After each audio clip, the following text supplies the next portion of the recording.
வாழ்க்கையில் நல்ல வழிகாட்டல் கிடைக்கலையா? அதிர்ஷ்டம் இருந்தும் பயன் இல்லாத மாதிரி தோணுதா? இதற்கு காரணமான கிரகம் குரு பகவான். நவகிரக வரிசையில் ஞானம், தர்மம், ஆசான் இவற்றை ஆளும் கிரகம் குரு. குரு பகவான் இல்லாமல் வாழ்க்கையில் வழிகாட்டல் இல்லை. தேவர்களின் குருவாக பிருகஸ்பதி மகரிஷியாக பிறந்தவர் குரு பகவான். தேவர்களுக்கு அறிவும் நீதியும் போதித்தவர் இவர். மஞ்சள் நிற ஒளிவுடன் வேத ஞானத்தின் மூலம் சக்தியாக குரு பகவான் விளங்குகிறார்.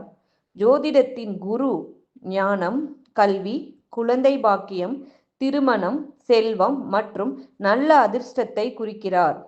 குரு வலிமையாக இருந்தால் வாழ்க்கையில் நல்ல முடிவுகளும் தர்ம வழி முன்னேற்றமும் தானாக ஏற்படும். பலவீனமாக இருந்தால் தவறான ஆலோசனை, தாமதமான நம்பிக்கையும் எதிர்கொள்ள வேண்டி வரும்.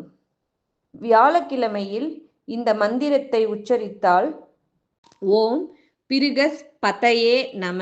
வியாழக்கிழமையில் இந்த மந்திரத்தை உச்சரித்தால் குரு அருள் பெருகும். குரு அருள் இருந்தால் வாழ்க்கையில் சரியான பாதையில் செல்லும்.